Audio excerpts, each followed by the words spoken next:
Microphones. I'll call this meeting to order. This is Town Council meeting for the town of Alpine, Wyoming on January 7th.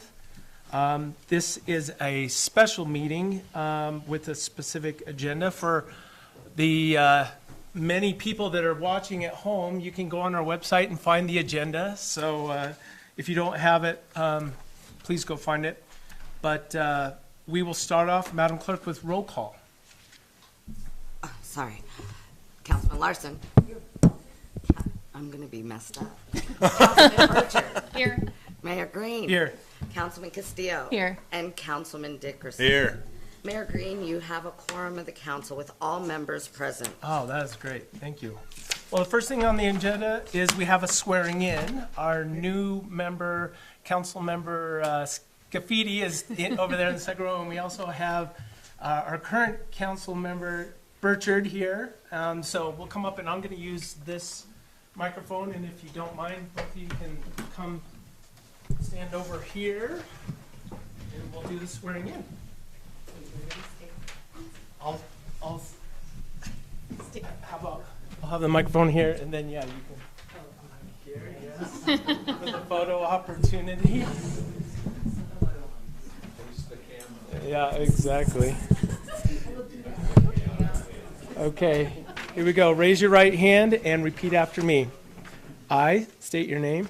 I, Andrea Burchard, Do solemnly swear do solemnly swear that I will support, obey, and defend that I will support, obey, and defend the Constitution of the United States, the Constitution of the United States, the Constitution of the State of Wyoming, the Constitution of the State of Wyoming, that I have not knowingly that I have not knowingly violated any laws related to my appointment violated any laws related to my appointment or caused it to be done by others, or caused it to be done by others, and that I will discharge the duties of my office with fidelity.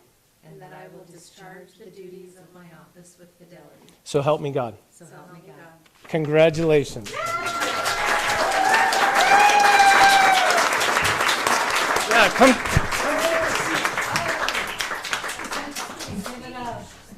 And There you go, Shay. They put your name tag in for you. Thanks, Frank. yeah, Thanks for See you guys. thank you, Frank. Thank you, Frank.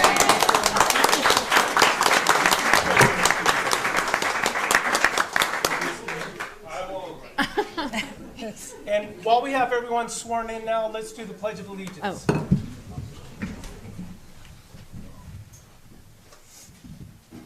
I pledge allegiance to the flag of the United States of America and to the republic for which it stands, one nation, under God, indivisible, with liberty and justice for all.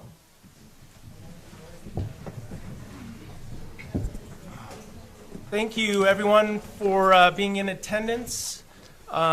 We've got a very specific agenda tonight, but before we get started, I just wanted to remind everyone, with everyone here, and if you want to make a comment or ask a question, or just ask me to recognize you, and I'll call on you, and then we'll just keep things really organized. So the first action item we have is resolution number 2025-001. I would entertain a motion. I move to make a motion to approve resolution number 2025-001, restricted gift, Alpine Air Park. We have a motion. Do we have a second? I second the motion. All right, we have a motion. It's been seconded. We have the resolution up here. Any discussion? Basically, just so everyone knows, this is a resolution pretty much accepting a gift from the Alpine Air Park in the amount of $100,000, specifically to go towards the master plan, the new master plan for the town of Alpine. So, they've graciously offered to give us this money. no strings, no nothing. Basically, they just want what's best for the town of Alpine. So we're very appreciative of that. Is there any?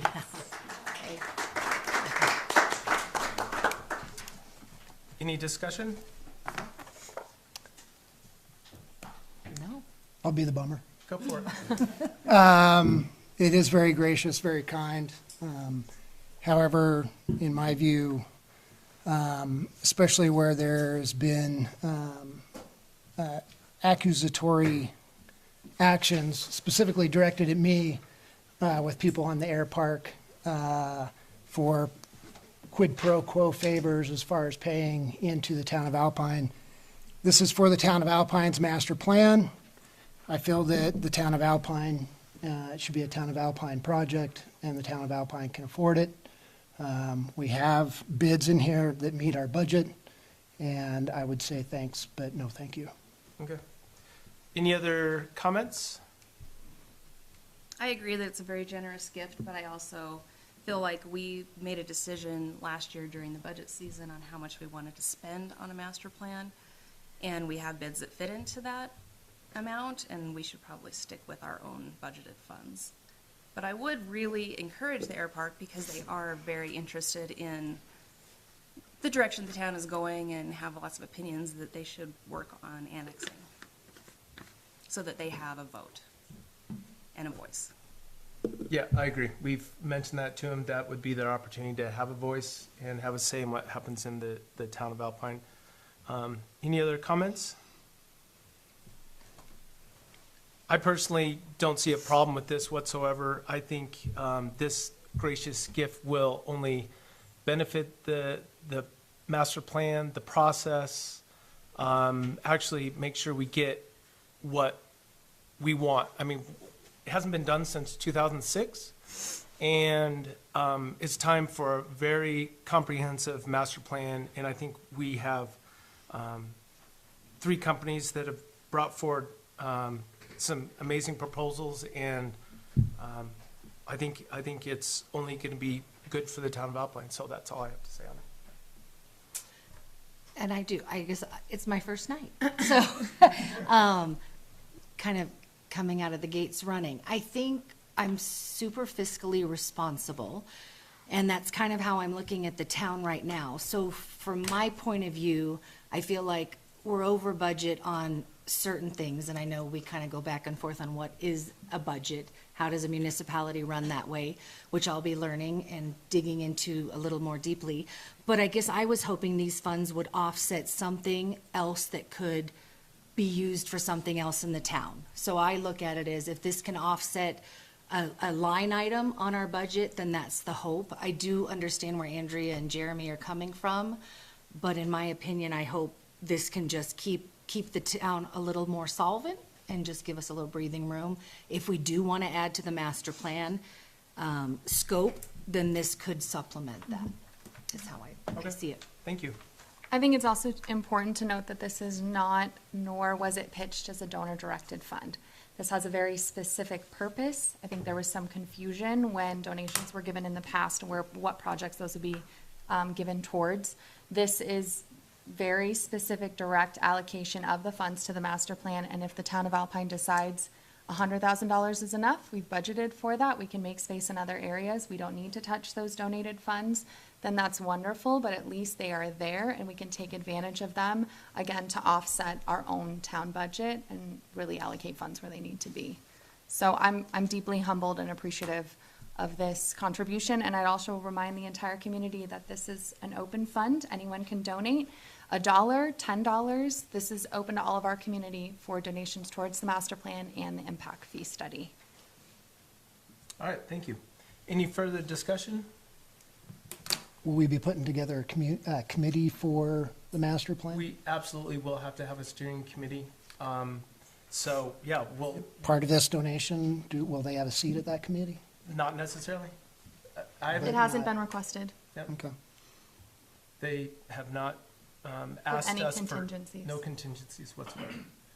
But we encourage people, we'll have people that are inside the town of Alpine, we'll have people outside the town of Alpine be involved in this. So I would not be surprised if someone from the air park, a resident, was on the steering committee or involved in this whole process, but yeah, there's no, there's no contingencies whatsoever. So, any further discussion? All right, all, Can I ask a question? please, do you mind coming up to the microphone?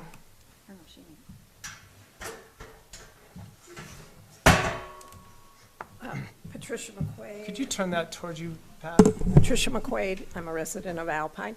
Now, I seem to have remembered that there have been donations from the air park to the town in the past.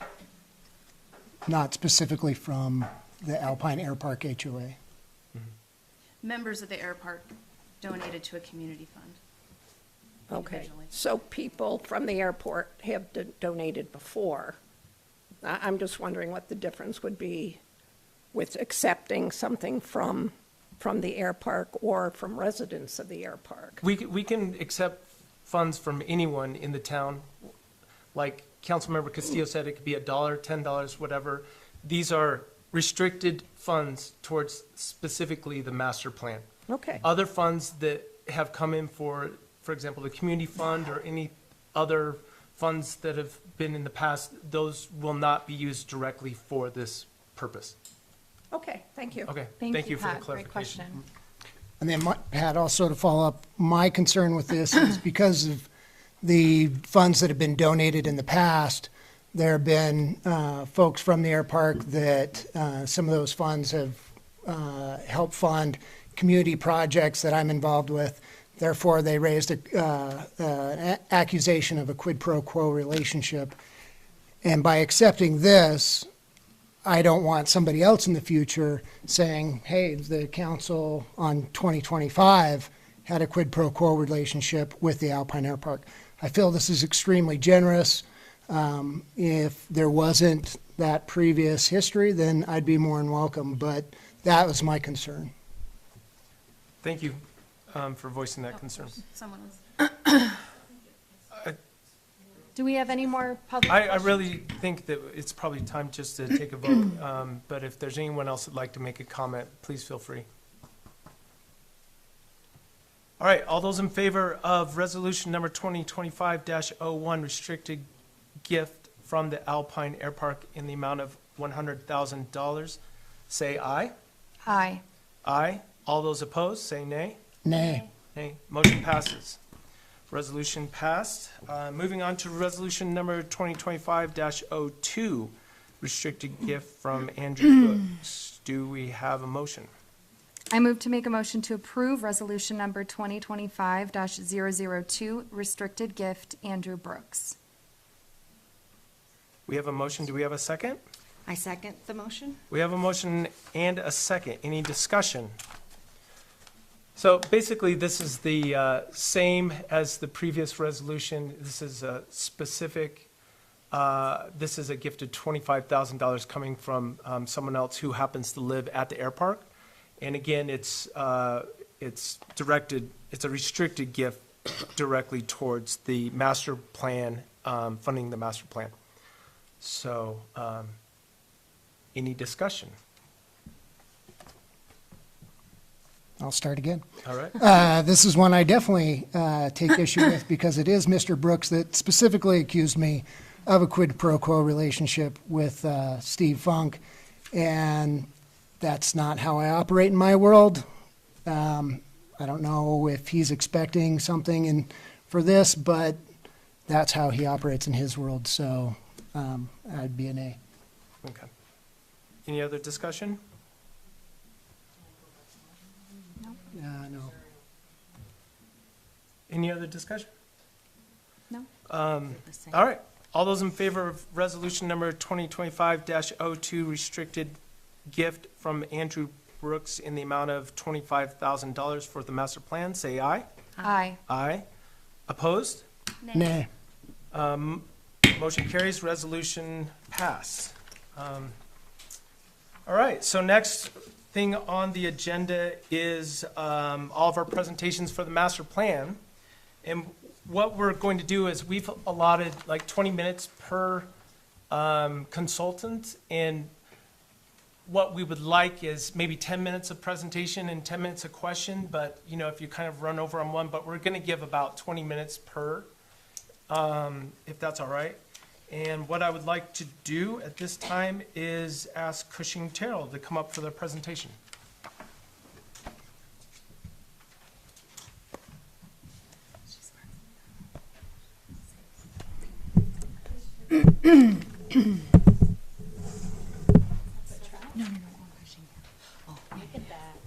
Like a dream. And that microphone is kind of a directional microphone, so if you can, yeah, you could speak kind of directly into it, that'd be great. Thank you. Will be purposeful. Yeah. It work? Well, thank you, Town Council and Mayor. We very much appreciate the opportunity to be here today and really enjoyed your sunshine, fog, freezing stuff this morning. We feel like we saw a whole myriad of things, so really enchanted by Alpine. So thank you for allowing us to be here today. My name is Laura, and I am an associate principal owner with Cushing Terrell. We are a integrated firm. So what does that mean? It means we're architects, planners, engineers. We've got an entire gamut of folks right under one roof so that we can be nimble and responsive to your needs of having the right team, a very deep bench to bring to this effort. I'm joined today by our Director of Planning, Nora Bland, and she will be leading this effort, will be your general day-to-day point of contact for this effort. And I'm also joined by Randy Rhodes, our Executive Director of Affordable Housing. And just a little bit about our team. We've got a wide experience in comprehensive planning, from public sector projects to private sector projects, much of it right here in the Rocky Mountain West.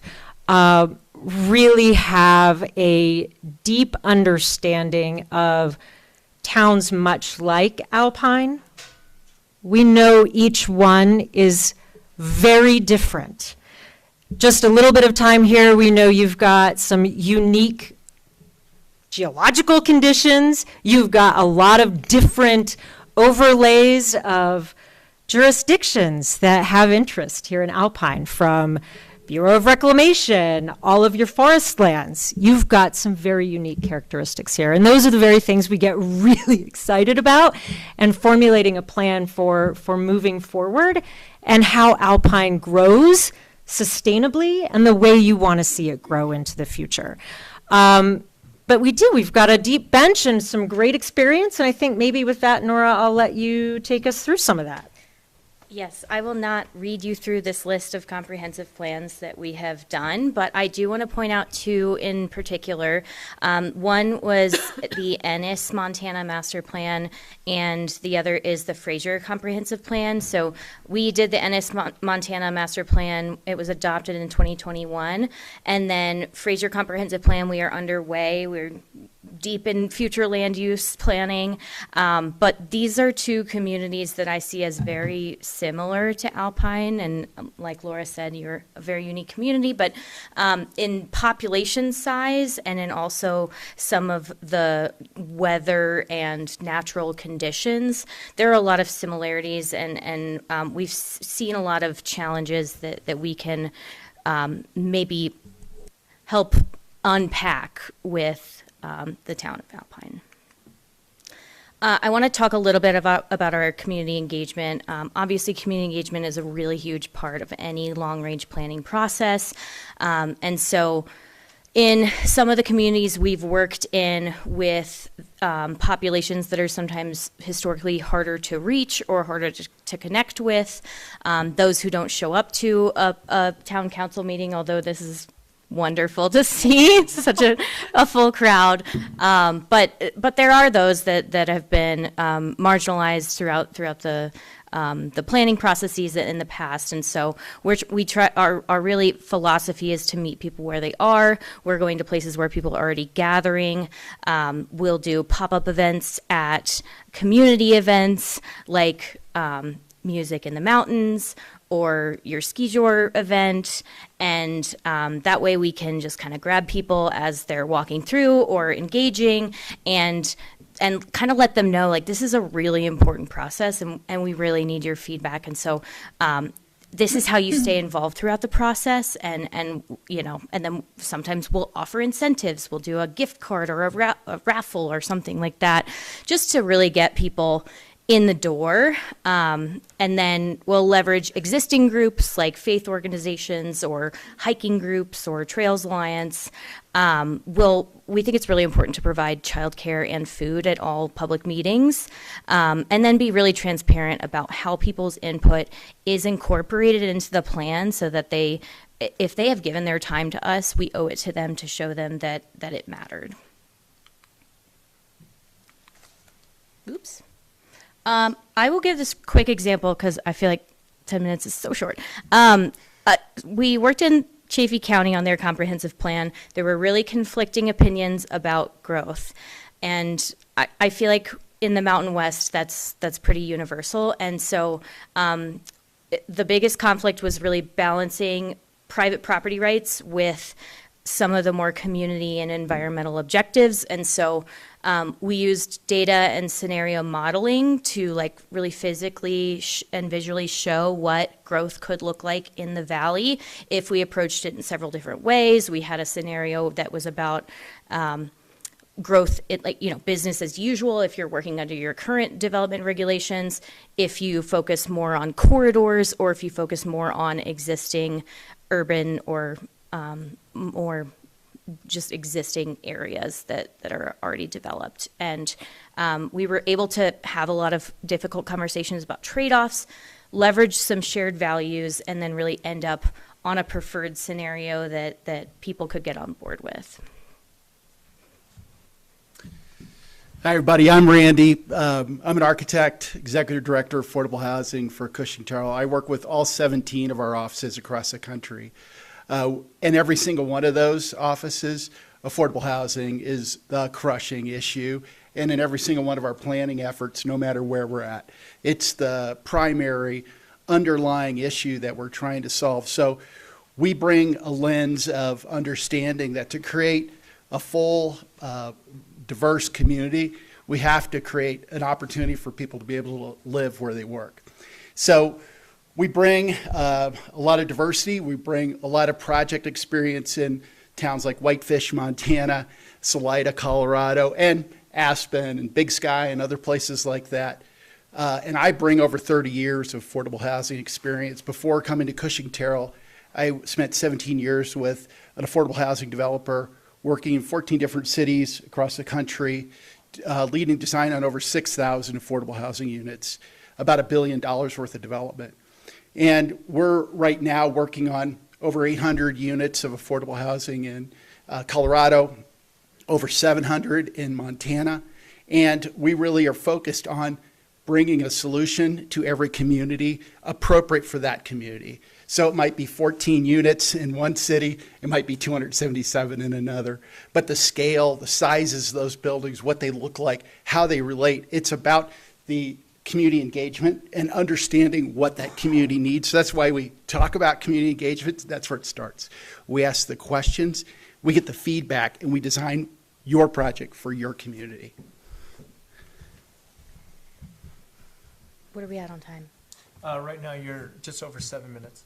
Oh. 8 minutes. Oh, I can. So what does that translate to, Randy? Of all of that experience really does translate into a plan, setting up that roadmap for that future development. And so what does that future growth begin to look like? And so that's where this comprehensive master plan comes into play. So strategies include identifying areas of change, of where in your town are those areas that you want to preserve, and what are areas that are ready for change, and what are areas that are ready for perhaps higher density than they see today. And so really beginning to map that out.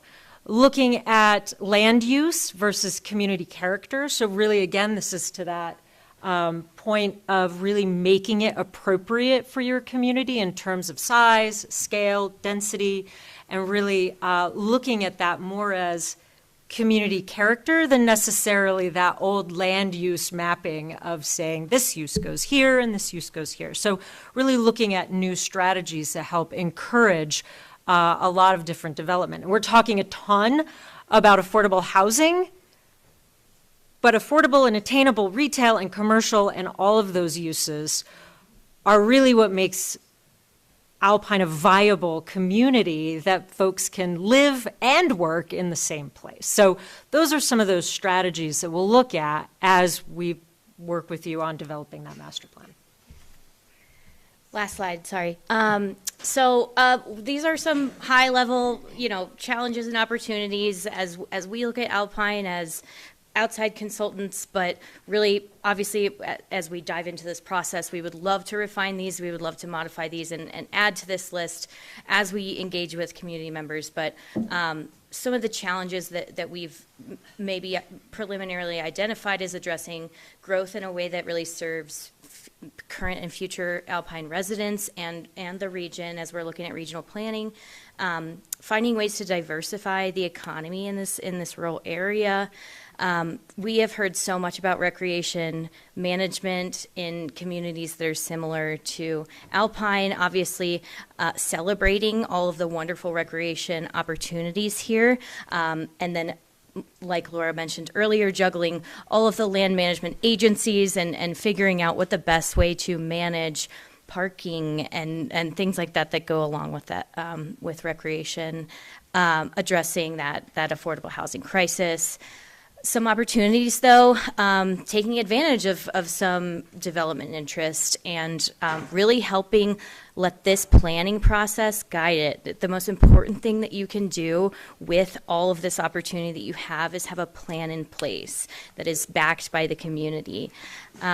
Building consensus within, the people that are in this room and then the people that are not in this room about what responsible growth looks like for Alpine.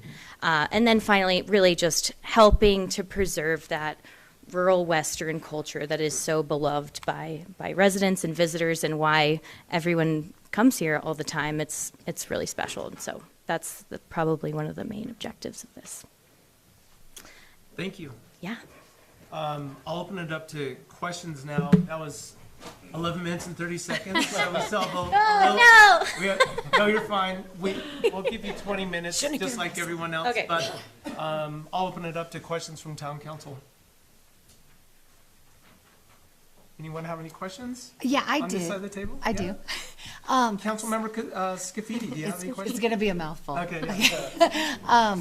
So one of the questions I had when you mentioned federal agencies, because yes, BOR, BLM, forestry. So when you do master plans, do you have a lot of connections with those agencies, or is it just kind of reach out? Because I feel like we're unique in that way. And I know we're not unique, but other Mountain West towns. Yes, that's such a good question. I wouldn't say that we necessarily have local connections to the people at those agencies, but it is a really big part of our stakeholder outreach we'll pull together focus groups, and one of them will be I'm guessing, but like land management and open space and recreation is likely a really big topic for this master plan. And so we will work with town staff and you all to pull together the stakeholders for that topic-based focus group that we can all brainstorm together, because we're not going to come up with recommendations without talking to these land management agencies about what their future plans are, how things are going for them right now, how the town could support them if that's desired. But it's really about bringing everybody to the table and kind of brainstorming as a group. Okay, because we just have, like, I was noticing in your application or your presentation, is it Fraser? Yes. Okay, so Fraser had the Riverwalk. Like, that's something that we always talk about. And how does that correlate with BOR or BLM? Yep. To partner Yeah. with the town to make that happen over time. So that's a really big one that I've kind of been focusing on. Yeah. And then as far as land use development codes, do you have, and obviously that's not what you're getting hired for, but from what you see in other towns and master planning, do you sometimes have data that says, hey, this is something that works, something that doesn't? Meaning the commercial with residential on top versus just straight residential, straight commercial. Another great question. Is this your first day?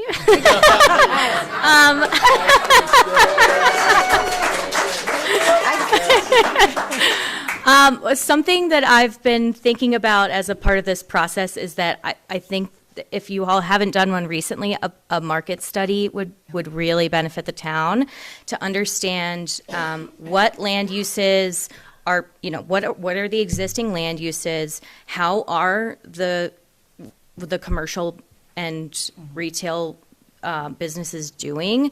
And so, yeah, there are data sources that we can pull from and platforms that we use, but that is all definitely a part of the analysis when it comes to land use. Thank you. We're at like almost 15 minutes. Sorry. Go ahead. No, that's okay. No, I just had one question.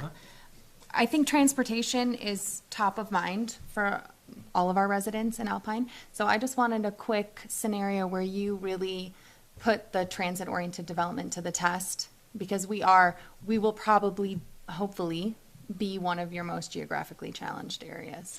Yeah, and that's a great question. I think we have to look into the data to better understand travel patterns. So where people live and where they are going, and there's cell phone data that we can use for that. And so understanding what times of day people are traveling and things like that, and then understanding, okay, well, this is a hub of where people are living and they're going to Jackson. And then this is a hub of where people are living, but they're not moving far in terms of where they're employed. And so it takes some analysis in terms of like, we need to understand people's actions throughout the day and their travel patterns, and then we can come up with some solutions and strategies for as to like where it makes sense to have a bus stop and where it makes sense to have more of a regional line and things like that. Okay. Thank you. Any questions on this side of the table? I have just one quick Yep. question. So we're basically looking at like a 12-month timeline, yes. And once we pick, any add-ons and we settle on, the price that we're going to be charged. If we go over the 12 months, is there penalties, like financial penalties for that? I'm going to go and then I'm going to let you follow. This is my principle. I'm the one that's working on the project, and I'm like, I just want to give you everything you want, whenever you want it. So, but we're a company and we have to have rules. So I feel like it's my duty to fulfill the scope of work in the time allotted, but I'm also hyper organized in terms of like project management and staying on task and making sure that we are setting deadlines, hitting those deadlines, and if we're not, we're in a full communication about it. And so my thought is that we put together a fee for you all, and we're committed to sticking to that fee. I think the only reason that we would go outside of it is if we went outside of scope, or if there was some.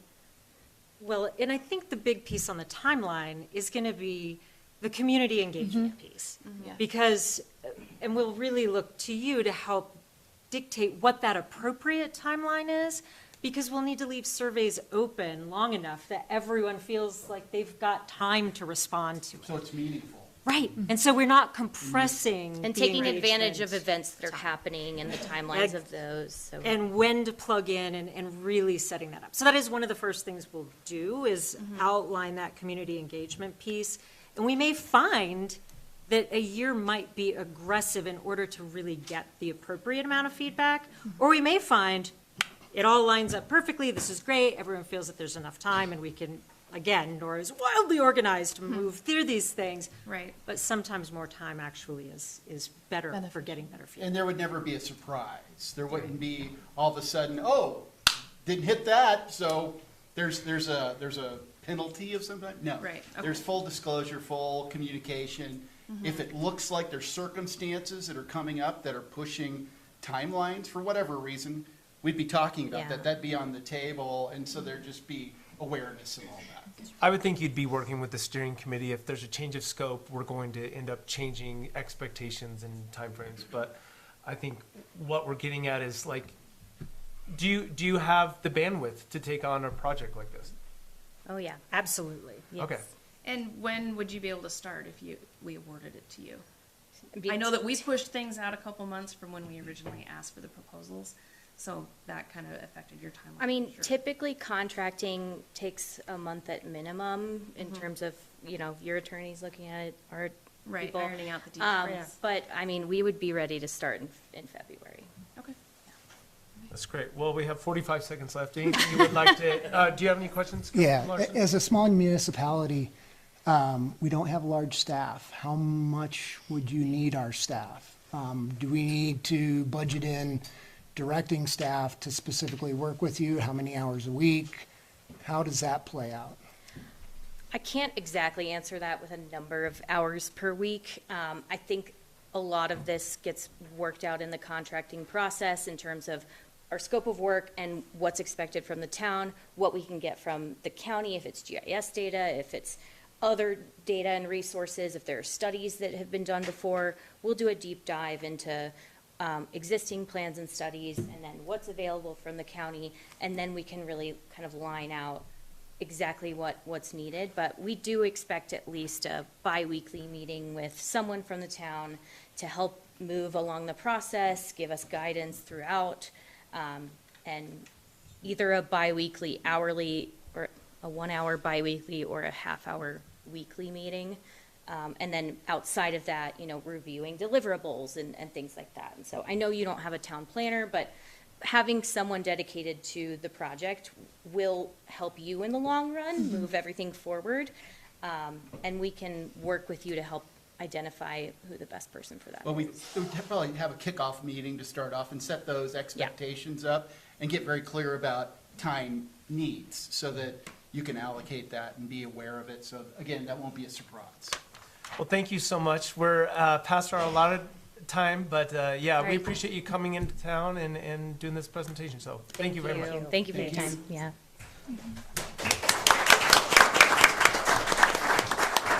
Okay, we have Harmony Design next, and our friends from Harmony have given us something to look at. And Sarah, do you have their presentation?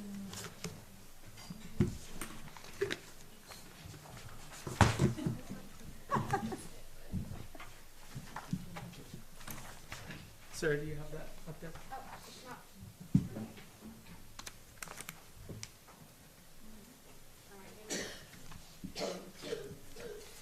Do you want to introduce yourselves and we'll get Sure. your presentation going? Yeah, so I'm Jennifer Zung. I'm the founding principal of Harmony Design and Engineering. I live in Alta, Wyoming. And I have with me Allison Alhert, who is our certified staff planner and would be the project manager for this project should we move forward. Yep. So I'm just going to Just go introduce yourself. I'm not going to start the clock until we get your presentation. Okay, oh, But sweet. go ahead, but I just got an extra like 30 seconds. Yeah, exactly. You didn't have a big commute tonight. No, we didn't. Yeah, the drive was easy. Yeah. So Well, actually, it was hopefully pretty the clear. fog clears up before you go. Yeah, there's only like 2 spots of fog on Yeah. our drive. Sorry, this is kind of a new system to us here, so we're always There we go. struggling, but there you go. Yeah. So yeah, we're just going to talk a little bit about our team and then how our team's going to help you create your plan for the town of Alpine. So I don't have control, or do I have control here? Okay, sweet. Perfect. Okay. So as I mentioned, Harmony Design, we've been in business for about 20 years, and we're located just up the road, like we mentioned, up in Driggs, Idaho. We also have an office in Jackson, Wyoming. We're local, we have local knowledge, and we're part of this local economy. We have a company raft trip we take every year. We end in Alpine and go to the Bull Moose and Melvin Brewing. And we just love this place. We were just talking about how beautiful a drive it was coming up over along the reservoir and everything. And because we're a small firm, and I'll talk a little bit more about our staff, we kind of offer services at very high value, and they're also very high quality. In the handout that I provided to you, in addition to I think we ended up including 3 project examples in our proposal. We've listed all the other projects that we've worked on, including comprehensive plans and master plans for other communities throughout Wyoming and Idaho. And all of these had very similar budgets to the one that we have proposed for the town of Alpine, and many of them won awards with Idaho APA, Idaho Smart Growth, other organizations for not only being outstanding plans, but also having outstanding public outreach.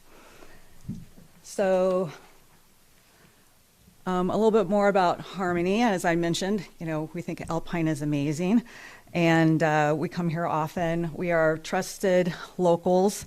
We have a lot of good experience that I think relates directly to this project. We're familiar with the local context, and because of that, we can really hit the ground running on this project. We offer a plan that's unique to Alpine. It's not going to be a drop-in model that's from another community. We're in it for the long haul, just like the comprehensive plan that we provided for the city of Driggs and city of Victor, where we live, Teton County, Idaho. It's a plan that we want to make sure that we're proud of and that you guys are proud of, and that it helps you grow in the way that you want to going into the future.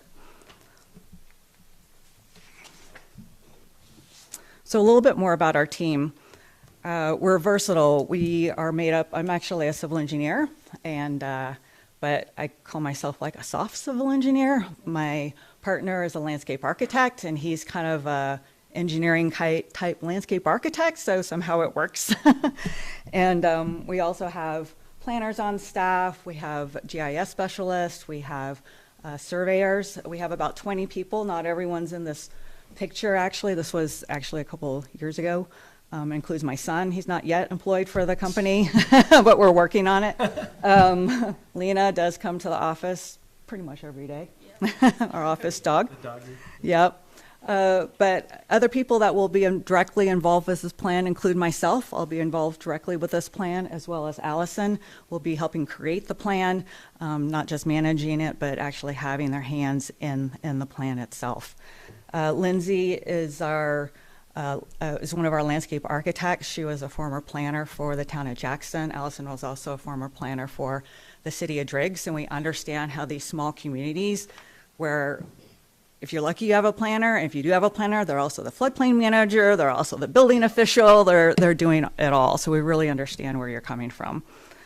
Lindsay's also does great, beautiful renderings and sketches to really help make this plan pop and be visually interesting. Randy's our principal landscape architect. He'll also be helping with the plan. And Dan's our GIS specialist. He's also a surveyor and can create really clear, compelling maps to go into the plan. We also have Haley, who is a contract marketing specialist.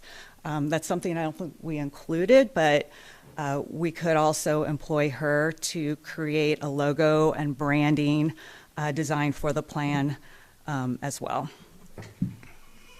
And this slide includes I'll talk a little bit more about our public outreach experience in some of the next slides, and then some quotes from some other communities we've worked with in the past, just showing that we are trusted, knowledgeable advisors to our clients. So some of the features of how we will be creating the plan, as Cushing Terrell, it's really important to have meaningful public outreach, and not public outreach that's just performative, saying that we just did it, we said we did it, we checked the box, and we move on. We spend a lot of time with our stakeholder committees, which we included on our proposal. We worked with on the Teton County, Idaho comprehensive plan. We had actually 12 different stakeholder committees, which was kind of a lot. I wouldn't recommend that. We did it though, and that was one that got an award for outstanding public outreach. We also focus on implementation because we want to make sure that this is a plan that doesn't sit on the shelf and that you guys are using it to move the community forward in the way that you want to see. And then finally, just more bang for your buck. We don't have expensive travel costs, and that helps the town of Alpine use that money for things that really matter. And for even if you have excess budget, you can use it for other projects that you have. You know, I know everyone's cash strapped in small towns like this. So some of the key plan methods, I promise I'll let Allison talk in a second. But we're very collaborative. So what we had proposed is working with your SS4A, your Safe Streets for All consultant, as well as your water master plan consultant to make sure we're not duplicating efforts and maybe piggyback on outreach efforts, as well as information gathering efforts. I talked about the meaningful public engagement. For several of our plans, we've done these interactive websites where people can leave input on the website at any time, and also really going out to where people are, as Cushing Terrell mentioned, and also at the advisory committee, open house surveys, things like that. We really sit and talk to people, we listen to people, and we strive to understand. So we're going to ask for you what you think your opportunities and your challenges are. And then we'll also create very accessible final documents. So they're in formats that you can use in the future if you need to change some things, or hopefully in the next couple of years, you're like, all right, we did a couple of these things, and now we're going to update the plan because we really want it to be a living document. And then... So that's 7 minutes and 30 seconds. Yeah, this is Alice. This is the last slide. Oh, here we go. Yeah, so I'll just talk about a little bit of the content that we have in our proposal, the plan elements and chapters. We've got these divided into the base scope and then some optional add-ons, and then, you know, the fee separated out there at the bottom. So vision and goals is up there at the top. That's pretty standard for a master plan or a comprehensive plan. Those come from community outreach. We'll be heavily utilizing our technical advisory committee, which is going to be made up of city officials, maybe our public land manager partners, public works, people who have knowledge about technical issues that can help us make sure we're not including things in the plan that aren't feasible, and give us general advice about technical aspects of infrastructure and other plan elements. And the Citizen Advisory Committee, which we've also proposed, which is going to be stakeholders. Those will be the main base of information for vision and goals, and then of course we'll vet those vision and goal statements with the general public during the broader public outreach. Those are going to precede the plan. They demonstrate community buy-in, and they validate the direction of the recommendations that are included in the rest of the plan. So I think that's a really key part of our public outreach. The infrastructure inventory that is included in the request for the scope that you guys provided us, I think is the basis, the meat of the background work that we need to do for this project. So we have, as Jen mentioned, a lot of engineers, civil engineers, and we also have a lot of surveyors. And I think that puts us in a good position to go out into your community and figure out what's actually here as far as your wastewater, water, stormwater, all that kind of stuff. We have a lot of experience at our firm in designing those facilities for municipalities. And so we can accurately assess the state of those things, accurately estimate how much it's going to cost to bring them up to the standard that needs to be made, either for their current state or for future demand. So we'll spend a bulk of that existing conditions section focusing on getting an accurate infrastructure inventory. And that will include your recreational facilities, so we can forecast the demand for those in the future based on growth, as well as your multimodal network, which is important and a focal point for a lot of comprehensive plans these days. Public engagement we've already talked about quite a bit. A citizen advisory committee and a technical advisory committee, I think, are the basis of this.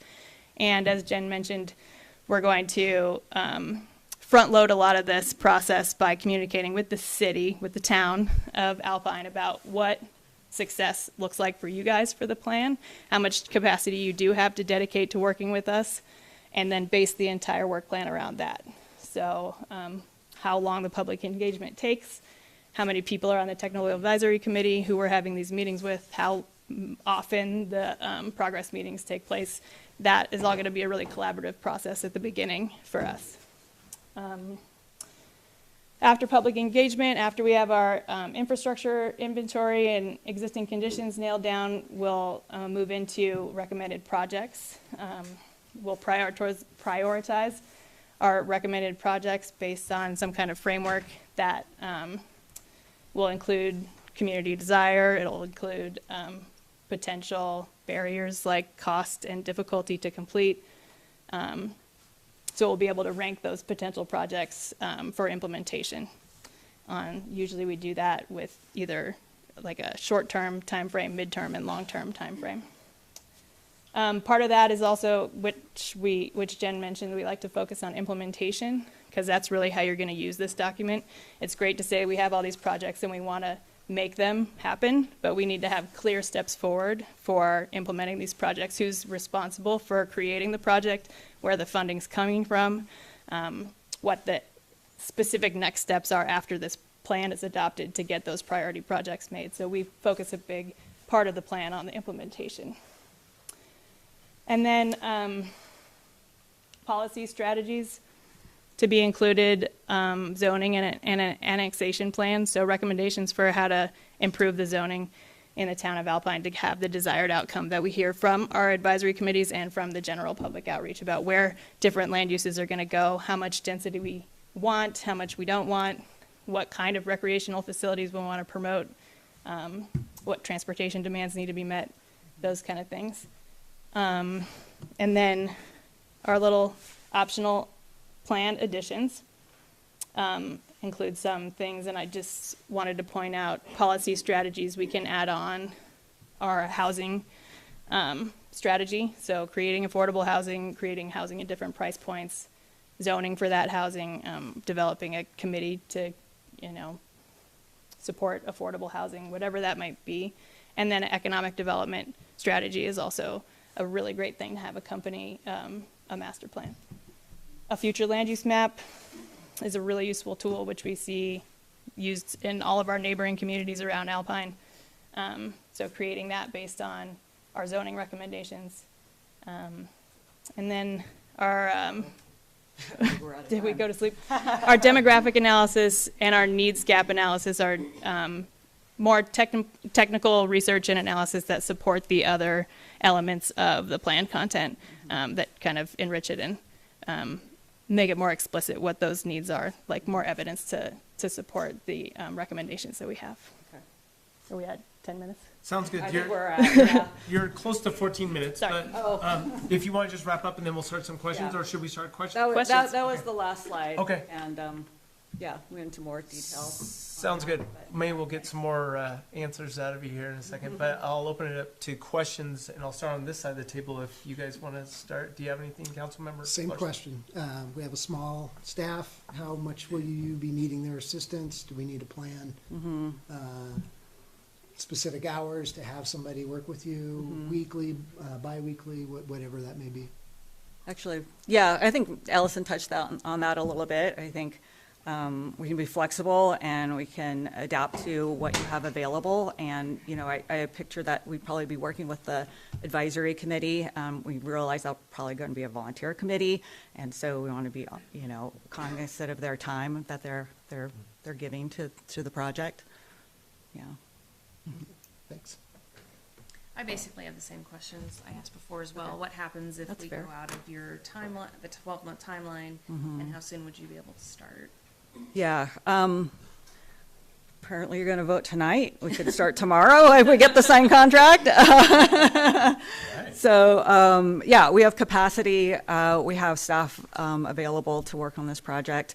As far as the timeline and costs, we track our projects every week and every month. We check budgets and timelines, and if we see something, we'll keep you informed throughout the process, long before we get to 12 months and Stay on top of it. yeah. Then I was just curious, since you are so local, do you happen to have any employees that live in Alpine or the Star Valley area? Not currently. We are talking about that. Yeah, Allison almost moved here. Yeah, like with everybody is, you're always Yeah. Yeah. come here. Yeah, I do know people that live here that, I was on the school board up in Teton County, Wyoming, so I know a lot of our teachers up in Wyoming travel up there. Yeah. We also did pass through Alpine a lot after the landslide. You know it. So Yeah. you talk about that transportation piece. I was like, oh, yeah.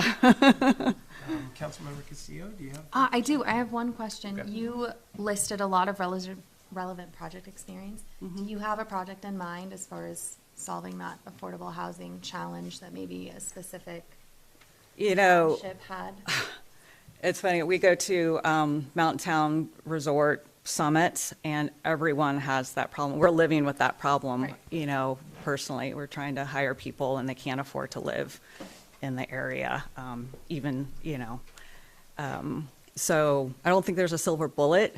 You know, I think there's, you know, we just got a housing trust up in Teton County, Idaho. There's been one in Teton County, Wyoming for a long time.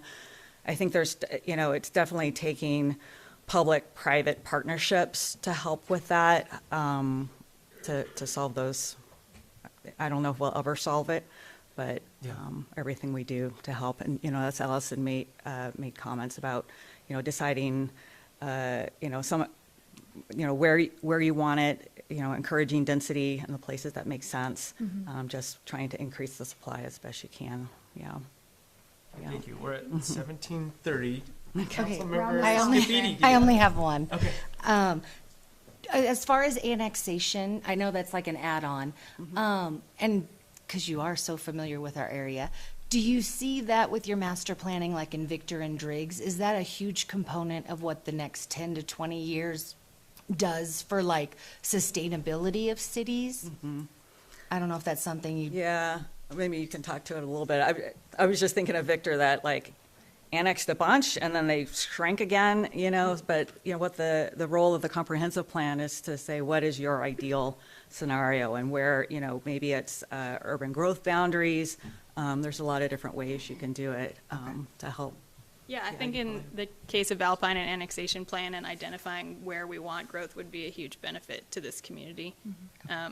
There's also area of impact to consider, which we can start thinking about planning for that, and then giving the people that are in that area recourse to annex when they want to make a clear pathway for that, to kind of incentivize the areas that we do want to bring in for different uses.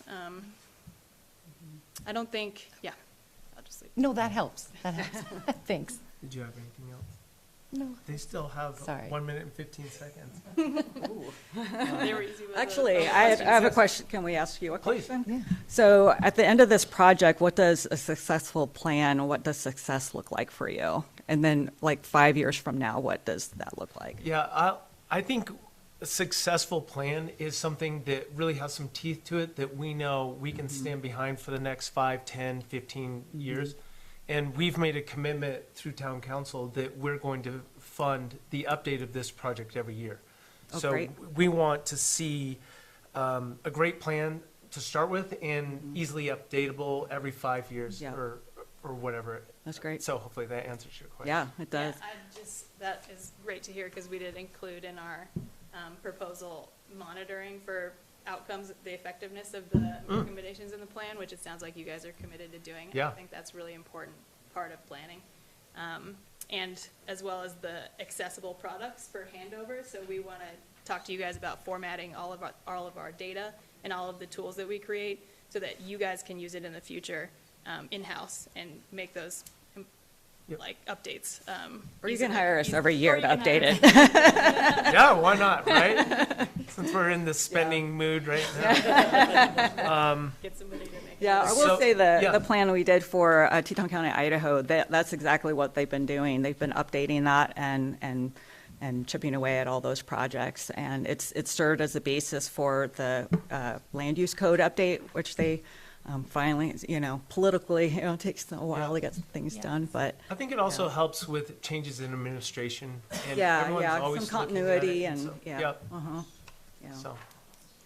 Well, that's just over 20 minutes. Is there anything else you wanted to finish with? No, we're good. Well, thank you so We would much. love to work on the project. Yeah. So, how about that? Thank you very much. Yeah, appreciate it. Okay, Avenue Consultants, we'll let you guys get set up. Well, this is real exciting. I feel like I'm on an episode of Shark Tank. Yeah. Apprentice.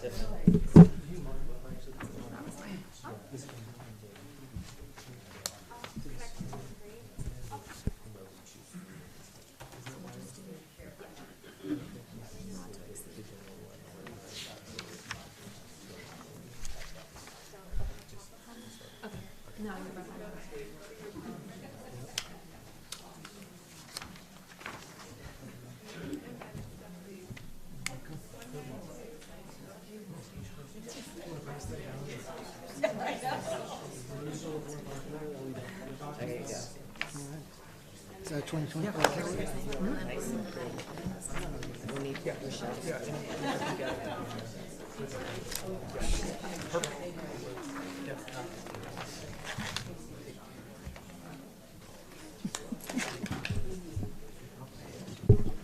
Cruise through.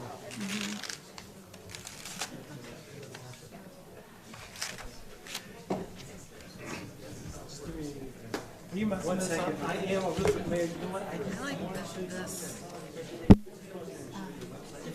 Having been crazy places. But we're passing around a plan. Yeah. This is the actual plan for Moab.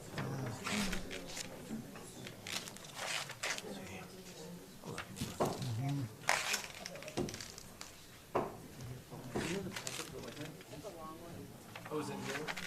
Oh, it's here.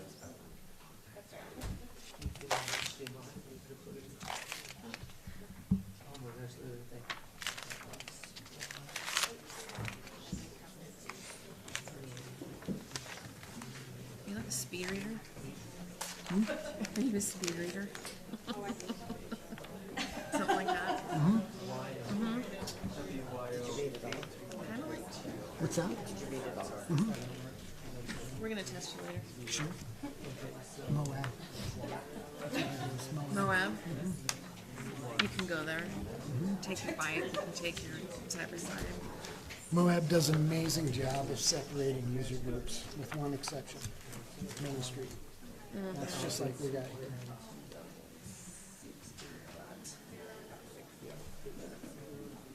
We had a lot of fun the time we spent in Moab. Not done. All right. Yeah, thank you.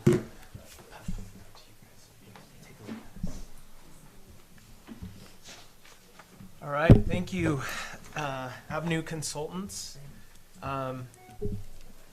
Just to make sure that everyone knows, I've actually worked with Avenue from a standpoint that I sit on the Lincoln County Transportation. They're doing a update to their transportation. These guys will tell you about it, but I have worked with them, so just so everyone knows, I have worked with them recently, so. And yet they still decided to come and apply. Well, that's true. It's been a pleasure to work with the mayor and Monica. It's been really good. Let's just forget it. I apologize for this. We should just plug it in and go. I was just going to. Minus 10 points for delay. Right. Well, I started the clock, so. There you go. I think we're close. Yes, we are. We're really close. I couldn't see. Well, thank you, thanks Alpine for giving us this opportunity. Thanks to Cushing and Terrell and Harmony as well. I don't think you could go wrong picking any of us. Hopefully what we'll do is give you a little bit of a different philosophy than what you've seen. And if that fits with Alpine, great. And if you, choose otherwise, we enjoyed the trip up here. So let me introduce myself. My name's Kirby. I have been a consultant before and am now, but I've worked for many years as a city planner and a planning director, and that kind of informs the approach that we take. Avenue worked for me on a plan many years ago, and because I liked their approach so much, I ended up coming to work with them. So the philosophy that we have there, I'll share in a little bit, fits very well. I've completed master plans all over the Intermountain West, and I've completed plans in Wyoming as well, including the economic strategic plan for Lincoln County many years ago, but it's still up on the county's website. I've done retail demand studies all over the country and housing studies and affordable housing studies, both as a city planner in a city and then also as a consultant. And good evening, I'm Thomas McMurtry. I'm a principal and owner at Avenue and a planner. I've been doing transportation planning, has been my focus for the last 20 years. The mayor, who shamelessly mentioned that his photo is up there. I see how you put me in. And mine. Has seen, us lead plans. I, for several years, worked exclusively in Wyoming. We're leading the Lincoln County transportation plan right now. But besides that, I've done several other plans, both in Lincoln County and in Teton County, Wyoming. We've done a lot of different things with different focuses on transportation and active transportation, but also I've been a part of several studies that were economic. I've done fiber studies in the state of Utah, Wyoming, looking for fiber lines and those type of things. I've been part of recreational studies, including doing a mountain management plan as well as parking studies across the Intermountain West. Yeah, Thomas and I make a good team because we have different experiences in planning. Mine is land use and economic focused, and Thomas is infrastructure and transportation focused. On top of that, we've got a great team that we work with, that we would work with key staff on this project, and then Avenue staff that we can depend on. Yeah, and all of us are here local, in fact, or relatively close. Mayor, you've met Rob and Toby, I know, at least, and then Jessica has been a real big part. She's our public engagement lead in a lot of the efforts that we're doing. Adrian has built the website that you've seen, and I'll show you the website in a second. I specifically want to mention Kevin, who is an engineer focused on infrastructure, right? Actually, how stuff gets built and the way we deliver and the implementation of those things. And I lastly want to mention Toby. We have at Avenue at least 6 licensed drone pilots, and we fly aerial photography for almost every single project we do. You'll notice your aerial on the wall is over 20 years old. That might be something that we can kind of do for you guys in terms of getting you some new aerial photography of town that we can integrate into the maps and provide back to you guys as a bonus. Can you make sure that you're talking into the microphone? Oh, sorry. Yeah. Sure. Or Well, at least point it towards you guys. Yes, it's a good reminder. Well, our approach, I'm not going to go too in depth on, we're going to assume that you've had a chance to look at the proposals and you're familiar with them. And if you have questions, you can ask more specifically. But we definitely have a plan to, one, complete everything that's required by Wyoming statute for you to have a town master plan. But in addition to that, there are some extras that could really enhance your plan. And our approach, I want to share with you something I've seen on plans that I've worked in and plans that I've seen in communities I've been a part of. There is an approach to create a plan that what you assume and residents assume that are part of that plan is that is a plan that has to be followed. And what I feel has always been really important is to have a plan that inspires and focuses on what the city can control. When you have a plan that focuses on the public infrastructure, the public investment, the property that belongs to the city, the right-of-way that belongs to the city, those are things that you can accomplish. Those are things that you can budget for. Those are things that you can understand the feasibility of. When you start to fray into the vision of what you want other people's properties to look like, that's when it can really lead to a misunderstanding for residents of, well, hey, that doesn't follow the plan. Let me give you an example. This is a nearby mountain town that has an image of their downtown that they've created as part of their master plan. Now, it looks pretty, it looks great. It's got all those buzzwords of walkability and mixed retail and all the things you'd love to hear. And if you went to a public meeting where you're asking residents to say, hey, what's your vision of Alpine? You'd get a lot of descriptions that would lead you to a graphic like this. And then, a couple years after you have this plan adopted, you get a plat submitted for one of these properties. And your planning commission, which in this case is your town council, looks at that and says, oh, this is not exactly what we thought, but it does meet all the rules that we set forward. So in the end, what do you get? Well, you get a Starbucks. And residents in this process are really maybe a little upset, saying, hey, we went through this process to say what our town would look like. This isn't what we expected. Because the focus of the plan and the focus of the visioning was graphical in nature. You got a lot of pretty pictures out of the plan, but it didn't focus on what you do have control of, and that's the infrastructure. Let me give you a counter example, and something very specific we worked on. We worked on a project for the city of Salt Lake City in one of their commercial centers, where a commercial corridor, where they wanted to make a change. And what they focused on and what we helped them focus on was the part that they controlled, which was the property, the right-of-way, the street. And we didn't go to the residents and business owners and ask them questions that they couldn't, that really didn't have an impact. We asked them specific questions about how to use this land. Now, that's very difficult to do because they're not experts in municipal infrastructure, and we are.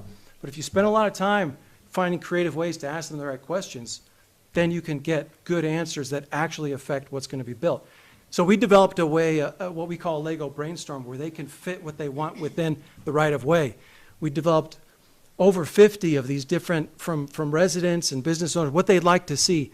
And we ultimately were able to wrap that down into one comprehensive concept of what we could deliver that had support from the public, and it was really what they could control. And in the end, what they got with the plan was exactly what they planned for, is being constructed right now on 2100 South. Now, a project that was recently announced, private development, it's got all those buzzwords. It's got walkability, it's got integration with the public space, it's got mixed use. But this didn't happen because the city said they had to do it. It happened because the city made the investment in the public infrastructure with our team that directed them on what they could control, and the end result was what they wanted. And it's a, Sugar House area is a very vibrant area that's being added to in that process. So the end goal here, and maybe where our philosophy is a little different, within the scope again, we'll deliver everything that you would need for a master plan, but we'll focus on public infrastructure, on your public right-of-way, on the properties that the city owns. If you're looking at an annexation plan, we'll look at the feasibility. One of the big problems or challenges with annexation is, can you afford it? Because by Wyoming statute, if you annex, you have to provide services. Well, to really understand that feasibility and ask that question, you need municipal engineers that know how to estimate costs of service. And those are all things that we have as an engineering firm that also has a planning group. To me, one of the big things that, as a planner, I've always kind of cared about actually seeing stuff get built. Mayor, you've kind of seen kind of the way that, we lead a vision and the way we come up with branding and how we can do like an Alpine first plan. But for me, I don't want it to sit on a shelf or collect dust or be this visionary plan that doesn't go anywhere. It's always been kind of focused on what we can actually implement and see the change in the communities that we've been able to work in. And I'll just add, the reason that's part of our philosophy that we're sharing here is because I've been a city planner who a consultant handed a really beautiful plan that didn't give us any clear direction. It didn't give us what we needed to actually accomplish because it focused on the pretty pictures and the visioning, but it didn't focus on the things that the city controlled. And so for me, a plan is always about what can the city implement. Let's focus on that and let's get input from residents on what the city can actually do. I do want to mention that as part of this, we really, really do care about listening to the residents and what they want to see and hear. We showed a picture earlier. I just want to maybe go back to this. This is a photo of us actually doing pedestrian intercept surveys. So we're stopping people in the street. We're asking them questions. We're talking to them about what they want to see and how they want to see that change. And those have been kind of like fun, effective ways that we can kind of like do things. We've done bike tours with the group where we go out and look at how do we get that trail along the river? What type of active transportation plan can we integrate with your existing trails and connect you to the mountains a little bit better? And those activities really, they end up being memorable and allows people to feel like they've been heard and be part of the plan that comes out. All right, we only got a couple more minutes here. So we heard in the meeting last time. You're fine, by the way. You're only at 9 minutes. No, that's kind of you to say. Well, we heard in the meeting last time that 10 minutes and 20 seconds. You might be a little worried that we have a conflict of interest because we're currently working on a plan for the county. So we wanted to make sure that you were assured. And we talked with Amy about this. Yeah, and we have. And one of the things I think that we can provide is that because of our connections within the county, that we know Brandon at the BLM and working closely with Darren at White Eye. And it's not just, we know those people, those individuals, we have relationships with them. And, Mayor, seen the way we've kind of done the county plan, where it's never been about what the county's kind of pushing towards you. I mean, the county, YDOT, everybody kind of cares about listening to you guys first. In fact, whatever we come up with in that plan will be an Alpine first plan for Alpine. It'll be your trails, it'll be your thing. So we really feel like there's almost a benefit of having us do that, because we've already collected a bunch of data in your community, we've already got your maps that you've drawn, and so it allows us to maybe like use your resources, allocate maybe our time and hours a little differently, because we've done a bunch of that work already. Schedule and budget, we won't go over too much, just to say that, some are ready to start in a month, some are ready to start tomorrow, we'll start tonight. No, I'm just kidding. The contracting process does take a little time, but what we feel would be important is that we're doing public outreach throughout. And while we're not extremely local, we're fairly local, and we want to be up here a lot. And we want to also use online tools, multiple surveys, not just one. We're hoping to do at least 4, but maybe more than that, because they're fairly cheap and we can really get a lot of input that way. But we also want to do in-person events and meetings, and we want to create a document that's visually beautiful. We passed around something, just so that you can know that if you want, we can really create a pretty document. But again, what we want to focus on are the details of delivering a clear plan on your public infrastructure that belongs to you. And then finally, with the budget, like everybody here, we can be flexible on what you want. It's a menu, and the contracting will be a negotiation, deciding what you want, and then us giving you a price. But we want to be clear about something we can be flexible after the budget. I just completed a plan for Garfield County in Utah that just has a few hundred people more than the city of Alpine does in the whole county. And if you want to reference, you can call the Public Works Director, Dave, there, and he'll tell you 2 things. He'll tell you they were extremely flexible in delivering on an $80,000 budget, a master plan for the entire county. And then the second thing he'll say is, I didn't really have to do anything. Kirby wrote the emails for me that I sent out to the county commissioners and the staff. Kirby took care of the public meetings and sending out announcements and scheduling items. So in answer to your question, I'll preempt the one you're going to ask. We'll need maybe an hour of somebody's time. It could be a council member that's chosen, or it could be a staff member. An hour a month is all we'll need. I'll take care of everything else for you. It'll be hands-off for your staff. That won't get you out. I will have a follow-up question. Sure, that sounds good. Thank you, we're ready. Yeah, thank you. So now we're going to start on this side. Councilmember Scafidi, do you have the first question? Well, you kind of just addressed it. It was the kind of, not a conflict of interest, but the dynamic between the county. Because I went to the county planning and zoning, and they handed out one of your surveys, a paper one, that day. So I was just trying to figure out kind of like how could the 2 mesh together. By the way, did you complete it? I did not, but I Okay. will. So by the way, we do have a survey. It is up. We have a live dashboard showing all the survey results in Lincoln County. Not only Councilman Scafidi, if you haven't looked at it, you can also query it by just your town. So these 26 people filled it out. They all are residents in Alpine. You can see where they're driving to. You can read about the things that they want. All of their individual comments, the things that they are saying within their community are all here. These are your residents and your constituents. I filled this out. And is that link on the county website? It is, and it's Okay. live. And if you want, I can tell you, go to Lincoln, what is it? It's Lincoln County. Well, it should be LCWY. It's Lincoln County YTMP.com. You can go check it out tonight. Something we spoke about in our application, in our proposal, was about transparency. And More with the mic. Sorry, the people at home won't be able to hear you, Yeah. Kirby. having worked as a city planner, if a plan like this isn't transparent, that people can see the process and be involved in it, then they're going to call their council members, and then you're going to hear about it. So you either hear about it up front or you hear about it in the back. It's always better to hear about it up front. So tools like this that let residents see, hey, we're getting our input out there, and they can actually see it, are really helpful. Do you have a question? I Councilmember do. Castillo? It was really quick about the proposed schedule. So you mentioned we are proposing 6 virtual meetings and 3 in-person meetings. My question more is for public outreach, how do you manage in-person? How do you manage different avenues of public outreach? Our philosophy is if we're bored at the public meeting, then definitely they're going to be bored at it. So we try to make it fun and engaging. There's usually a hands-on element, like the Lego brainstorm. That's something we could actually do for the Main Street or other streets you're looking at that affect your commercial, is looking at that right of way and getting ideas from residents about what they would like to see. Do they want to see bike lanes? Do they want to see, but you can just ask that question, do you want something? But then having them put Legos together to try to fit it, Legos that are fitted and actually at scale, so that they can, okay, I see why that doesn't work. I see why we can't have 4 lanes and bike lanes and 10-foot pedestrian sidewalks. We have to make some trade-offs here. And letting them do that, and then coming with final answers together when you bring it together is a much better process. So hands-on, very involved, and always food, always something to eat. Councilmember Burchard, do you have? We had pizza at the county meeting.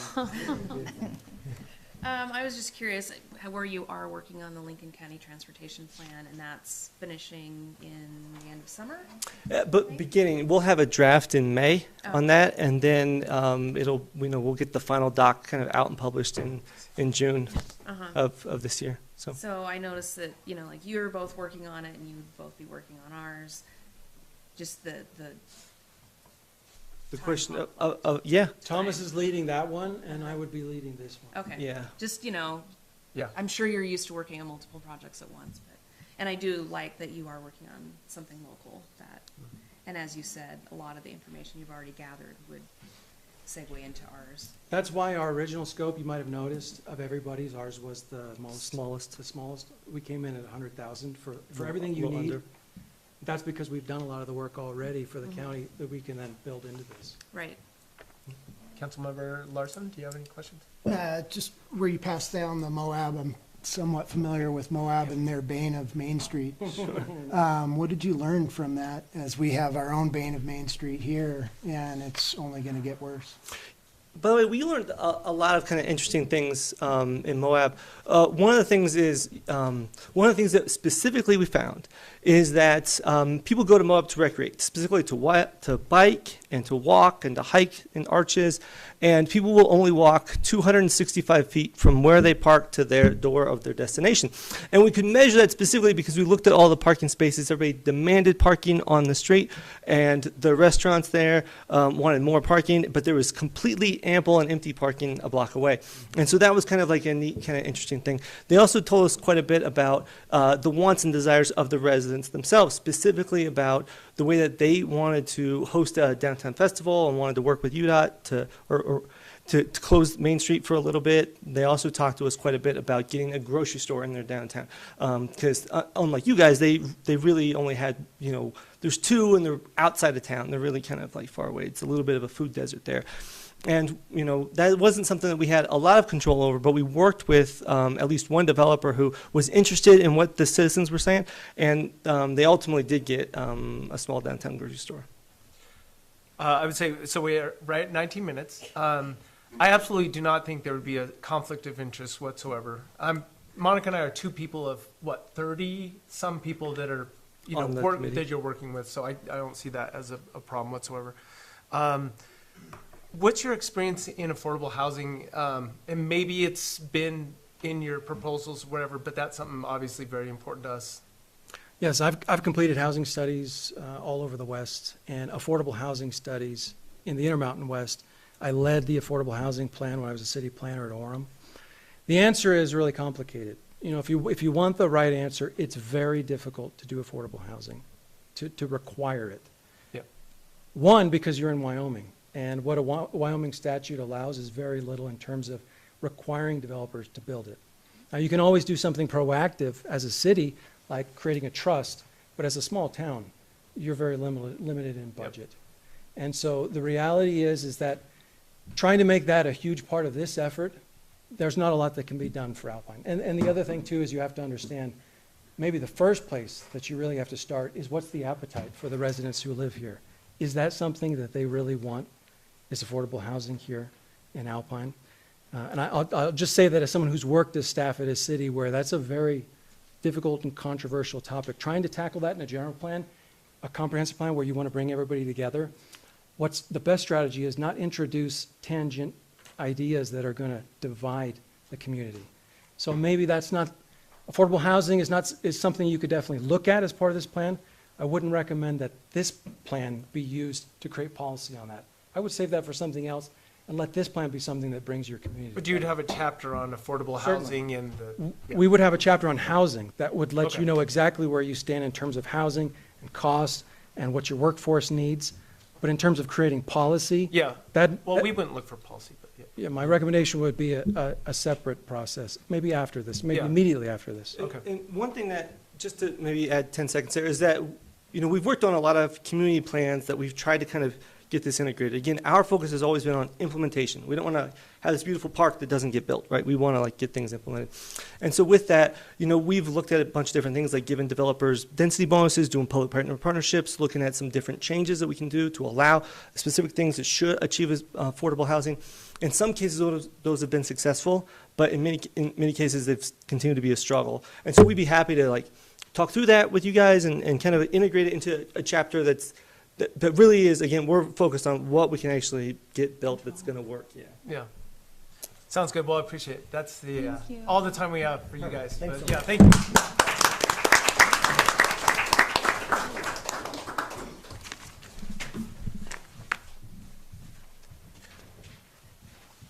I think the most effective thing to do right now is get a motion on the table that we could discuss as a town council. So do we have a motion? I move to make a motion to award the Town of Alpine Comprehensive Master Plan to a chosen consultant with a budget allotment not to exceed $225,000. We have a motion. Do we have a second? Second. We have a motion. It's been seconded. Any discussion?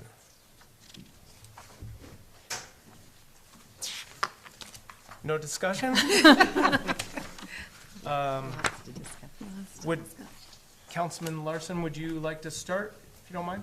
Sure, thank you, everyone for showing up here and taking the effort to help improve our community. We do appreciate it. And yeah, there's a lot to consider and it's exciting for us, at least exciting for me, I know, thinking of the future. I did like Harmony that you said that you like to create a living document, and I think that's what all these are, a living document, and that's what I know this board wants. For me, kind of going down the terms is first and foremost, we're a small town with small budget. We got a little bit bigger budget tonight, more than double, but that kind of first and foremost. So when I look at it with Cushing Terrell, depending on the movement there, that's for me outside our budget. And then next with Harmony, the base fits right in, the total fits right in, and then also Avenue, both the base and the options with our new budget fits right in. I am a little more moved with Avenue because of their work with Lincoln County already. They already are familiar with the thoroughfare, the corridor, and the folks around here. It wasn't until I saw the Moab thing that one thing that I was thinking that they could up their game is the prettiness of the application and the end process. But everybody has the team experience, everybody has the expertise. It is kind of a matter of a philosophy. So for me, again, it comes down to kind of the budget and where Avenue comes in. Very reasonable. That's kind of where I'm leaning. Thank you. Councilmember Bertrude, do you have any comments? Yeah, thank you everyone for coming and presenting. It was all really, really good information, very informative, very helpful.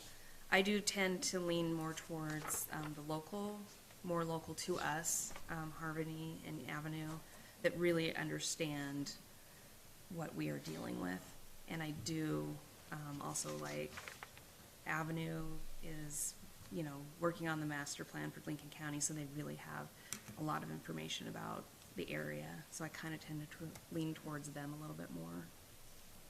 But everybody, yeah, you're all very qualified. You have, done a lot of really good work. Thank you. Anyone on this side of the table have any comments? Councilmember Scafidi, do you have anything? Well, they mentioned, I was kind of cheating. In my old job, I used to respond to RFPs, 100 of them. So I worked at Ernst & Young, and that was my job. So it was fun reading proposals. I haven't done it in a long time. I think I love Cushing Terrell's, the breadth of their resume. I think the affordable housing component. And I was really intrigued by kind of the Fraser overview, the Basalt, equity-centered meeting. Those components kind of struck me. Harmony, I super appreciate the localness, as well as understanding all of our issues of what do we see Alpine as in 20 years. And so that one hits me as well. And then lastly, with Avenue, I didn't mean to say conflict of interest, but just, I think you always just want a fresh set of eyes. And so that was kind of where I was coming from. By no means, I do think price point, you are cutting a lot of the fat off that you already know our location and dynamic. So this is really hard. But I do, yeah. And thank you guys for all listening to this. Thank you. Councilmember Castillo? I'm very appreciative that we have 3 proposals to look after. Very often, we send out requests, and we don't hear a lot back. So thank you so much to the 3 that have responded. I'll start with Harmony. I very much appreciate that they're local. I also appreciate that they seem to understand it's not just the vision, it's the implementation. This would be a very implementation-heavy process for them. And they also identified that annexation is an area that we are hoping to put a lot more emphasis on in the future, and to also look at the future cost. Avenue, I liked their focus on the public infrastructure and that they really let that direct. I also like that they've been involved in the county. I think for me, I'm noticing the longer I'm a council member is that sometimes the needs of Alpine are not exactly in alignment with the future and the needs of our county. So I think that's something that we'd have to bear in mind. For me, Cushing Terrell, it seems to be the highest standards. It seems to be legally defensible. They have a lot of amenities at their disposal. And I know we talk about departments for affordable housing, and I appreciate that you have a lot of experience with that and you can help guide us. But really, you seem to understand, looking at other towns, that we have a lot of very unique challenges. It's geographical, it's jurisdiction. And I appreciate that you noticed that very quickly. So it is going to be a difficult choice, but I think that we have some wonderful resources at our disposal. So thank you so much. Thank you. So I would thank everyone for participating. I echo a lot of the comments we've already heard. Harmony would be incredible just because they are so local, and they've worked in Alpine, literally worked in Alpine in the surrounding areas, and know this area very well. Cushing Terrell, I was taken by their master plan they did for Basalt, and I kind of think that Basalt is very similar to the situation we have. They're located so close to Aspen, and we share a lot of the same problems that they have. So I very much appreciate, like, we gave you 2 days to come back, so thank you very much for being involved in coming here tonight. Avenue, I think, would do an amazing job as well. I've experienced with them over the past several months. So honestly, I don't think we can lose with any of these 3. The only thing that puts me over the top is Cushing Terrell's experience in affordable housing. And I definitely understand, Kirby, what you said, and definitely there's no silver bullet, but I've also gone to recently the Western States Governors Association. They had a meeting in Salt Lake City, and that's the reason why I wasn't at the December meeting. And all the Western States governors agreed that affordable housing, or housing in general, is the most important aspect right now. And people are starting to take notice. And honestly, the reason why that puts me over the top is I've said from day one that I want people to live here and work here. So we really need to get on top of that, and whoever does it, I want it to be a chapter and a big chapter, and so we can understand, so we have some follow through, and we can make sure that it's being monitored and everyone's staying on top of it. So I don't think the town of Alpine needs to get involved with building the affordable housing, but we just need to make sure we have it laid out where it needs to be located, and that we're definitely planning for it. So I would definitely like to see fewer people traveling up to Jackson on a daily basis, and I'm sure a lot of our residents agree with that. So that's kind of my thoughts. Any other discussion points?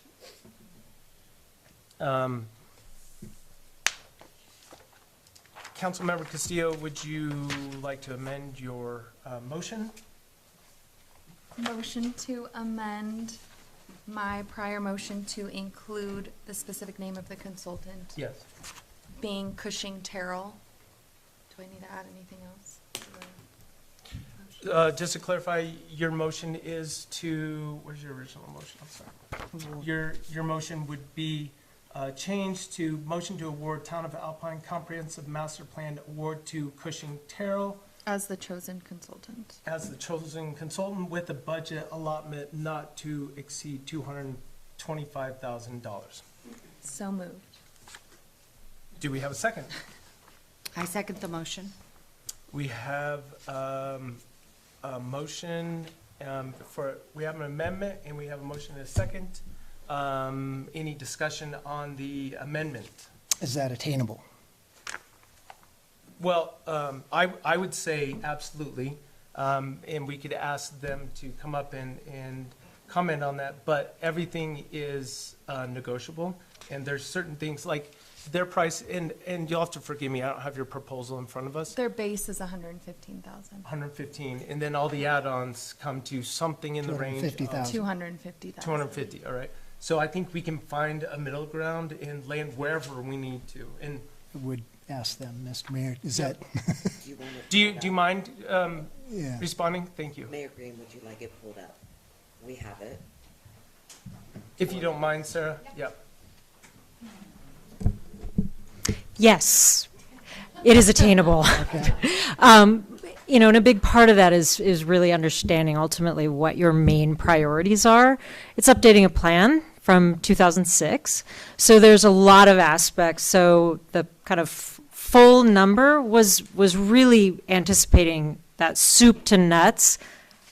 In a lot of instances, it's more than an update when it's nearly 22 years old. So that's really where we came at it from that number. So, you know, just in conversations and things we've heard this evening, I think there's a lot of opportunities to really custom fit what those services need to look like. So yeah, whether it's more community engagement, a big chunk of our adder was a second robust round of community engagement. And so how that materializes and what that looks like, there's a lot of online options, which would be included in the base, but how that really begins to fold out would be what we would like to work with you directly on to make sure that those services that we offer fit. Because like I said, we do have a very deep bench and offer a very wide range of services. Follow-up question on that. So let's just say, for example, if we came in at 175 for our a la carte choices, in your experience, do you ever have people, like, you end up having to add on later because, oh, we should have done this because throughout the process we decided, like, or? You know, usually early on when we are digging into the materials that you have available for us and we're looking through all of those pieces, there's not a big, oh, halfway down the line, we need to add these things into it. So I think it's really pretty early on in those conversations and digging into the materials at hand and what's available that we can really land on that number that's appropriate throughout the process. Yep. And then wild cards happen when, you know, a pandemic hits and we have to really pivot, but really in that kind of out of the gate, we're able to really identify what that scope needs to be. Well, we're not having another pandemic. Thank you. I appreciate that. I get to choose that. Thank you. Any other questions regarding that, follow-up or anything? No, I appreciate that question. I think it sounds like we have a lot of customization. So if we need to push further in one area, pull back in another, we can identify that. I think we have a really diverse council, and I think we're also in touch with our community already early at this point. So we can hopefully have a pretty good grasp of where we need to go heavy. Well, I would I was agree. going to say, I was on the steering committee 2 years ago. It kind of started and stopped very quickly on the master plan. But I believe like between Mountain Days, where we get the entire community, that could be your focal point. And then our music nights, which you mentioned, 100, 150 people. More than that, But Shay. well, maybe Yeah. some weeks. But I do think we could save money, especially like on a Mountain Days weekend. You could literally hit 600 people Right. coming through all the events. So I Yep, think that would be good a great idea. way. And we could pull up all the add-ons, but a lot of that was public engagement, if I'm not. That's right. Yeah. Okay. Okay. Any other questions for Laura? Thank you. Any All right, other- thank you. No. Okay. Thanks. With no further questions, this is still back on the amendment. All those in favor of said amendment, say aye. Aye. Aye. Opposed? Nay. Nay. Okay, amendment carries. So now we're back to the original, and any further discussion on the overall motion? It's basically Cushing Terrell for up to $225,000. One thing that we typically do that we don't have in here is allow the mayor to negotiate the contract. Is that something we want to do, or we just leave it open and maybe, I don't want it to be drawn out, but if we have a steering committee that has to get formed and then they're the ones that negotiate the contract, I mean, it could go on a while. So, is there any comments on that? I guess it'd be going back to how long do we expect a contract? Because I'm fine with you negotiating the contract, but if you want to bring it back to the council and say 2 weeks for our next meeting, we can do that. Do you mind, is that a little too aggressive to get it done within 2 weeks, in your opinion? And if you don't mind, come up to the microphone.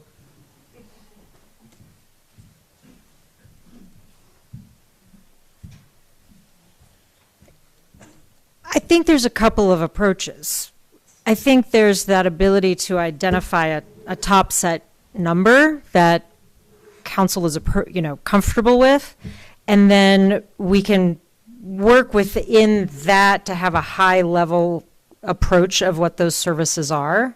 And then as we really get into the steering committee, we can begin to massage that. If it's pull this back, maybe we ramp this part up a little bit more, then I think we've got that flexibility.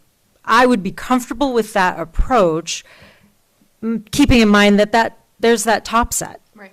And working within that specific pot of money to customize then finite what those services may be. I would feel comfortable that we could identify that in 2 weeks and then work maybe to that finer level of detail. Because I think we're very close with what those base services are. And then it's really a matter of what those add-ons want to be. Okay. Yeah, I think maybe during the negotiation, we just keep a little bit of room for flexibility, and if during the steering committee process, we decide that we want to push up one aspect or whatever, then we can amend the contract, if everyone's Yeah. willing to do that. So for our 21st meeting, we can decide on, we'll just say a range as a council for range and options. Sure. Yeah. And I think are you willing to work hard so that we can get it done within 2 weeks? Are you able Well, to do that? yes, I am. Although, is that, how much in advance to the council meeting do you need that kind of final document going into packets? Be the 16th. That's a problem. Our darn attorney has to review it. That's true. It may not be able to happen, but I guess the goal is we need to get this going. Well, we want to get it going as soon as possible. Yeah. So we may not be able to hit that date. If we had to, we could have a special meeting on the, whatever, the first meeting in 28th. February. Yeah. Yep. Yeah, I mean, basically, we can pass it to work to begin the process.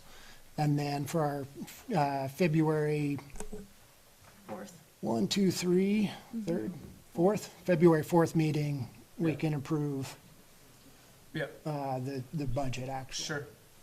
I'm willing. That sounds fine to me. I don't think we need to necessarily make an amendment. Do you, Mr. Sanderson? No. Okay. All right, any other comments? All right, back to the original motion. All those in favor of said motion, including Cushing Terrell with a maximum budget of $225,000, say aye. Aye. Aye. Aye. Opposed? Nay. Nay. Motion carries. All right, thank you very much for that. And thank you again to everyone that applied. If you're leaving now, drive safe, because I think the fog was out there, but thank you so much for coming. Take a Yeah. 5-minute break. And we're going to take a quick 5-minute break, so we'll recess for 5 minutes, and then we'll get on to our next order of business.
I'll call this meeting back to order. Now we're going to move on to the Town of Alpine Development and Impact Capacity Fee Study, part of the presentation. I don't think, do we have them online or anything? Yes. Reptiles? Okay. They're not, no, they're not participating. Okay, I didn't, oh, sorry. They're I was watching. like, let's get them on if we can, but.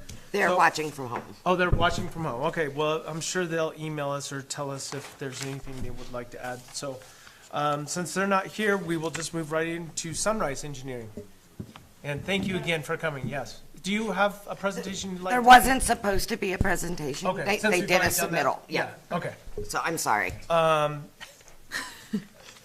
Madam Clerk, do you mind just clarifying real quick? After the last meeting, we asked for some comments back. Yeah, so whatever. Just we did walk a us through the submission timeline. to Sunrise and Ref-Telus, both of them, and asked them to submit some additional information based on the concerns that were brought up.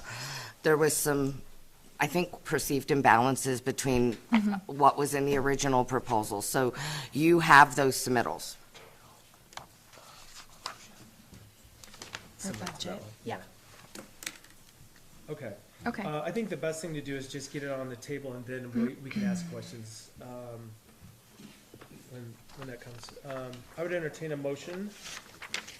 I move to make a motion to award the Town of Alpine Development Impact and Capacity Fee Study for Water and Wastewater Award to a consultant with a budget allotment not to exceed $35,000. Second. We have a motion, it's been seconded. Discussion. Is there any, we kind of hashed through a lot of the questions at our last meeting, I but was you there. being the newest council member, is there anything you wanted to add specifically to Sunrise, or did you have any comments you wanted to bring up? Because this would be your first chance. Well, I read both. Sorry to put you on the spot. That's okay. I was at the meeting, Yes. so I heard the entire presentation. No, I mean, I pretty much kind of digested what I needed to digest, Okay. so I Yeah, feel no good. problem. Thanks. Any other questions or comments?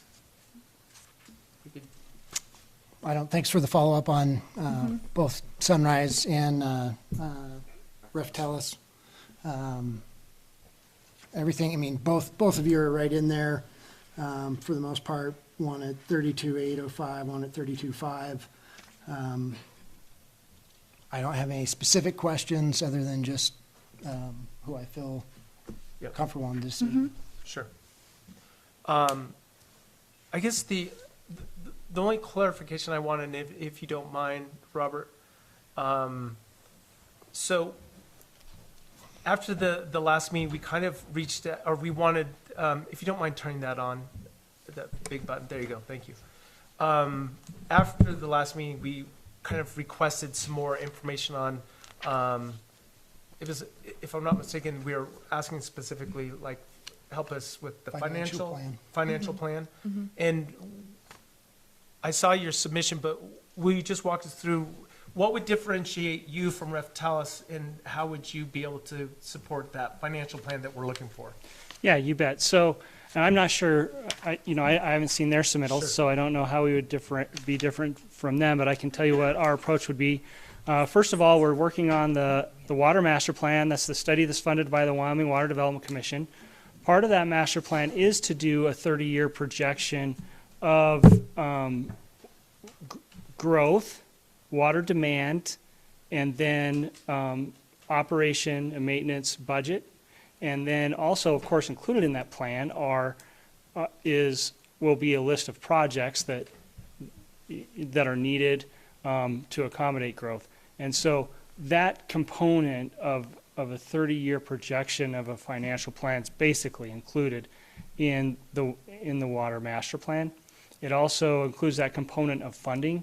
You know, it was brought up, how will you fund future projects? What are those? What money is available through the state or federal sources? And in fact, that looks at various scenarios. It looks at with Water Development Commission funding, with other funding sources, and then just like Alpine-only funding, what do those scenarios look like for those projects? And so you'll have that with the master plan on the water side. Now, on the wastewater side, you don't. And so in our proposal, we proposed to add that. It was an extra $4,700 to include that projection of water budget and revenue and as well as allowances for reserves moving forward. Does that answer your question? Yes, and remind me what your total would be with that add-on. Okay, so we were 27.8 originally, and the add-on was 4,700. So I think someone just said it. 32.5. 32.5. 32.5 total. Okay. Sounds like they were like. Thanks for the quick 32.8. math, or they Yeah. knew that answer. Any other questions for Robert while we have him? Not necessarily Robert, Okay. just go to Jim.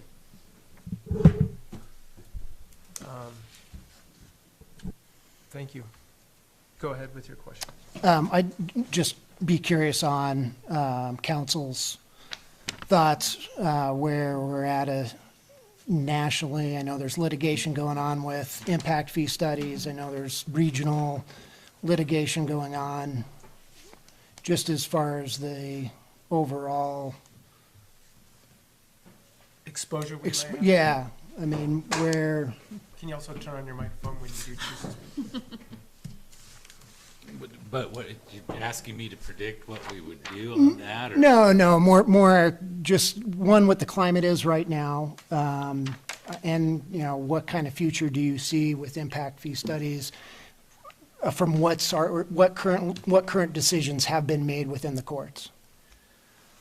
Well, you always go back to the one where you have to have a rational basis for what you're doing. Right. Okay, and I think the regional one is questioning specifically Bonneville County and Idaho Falls.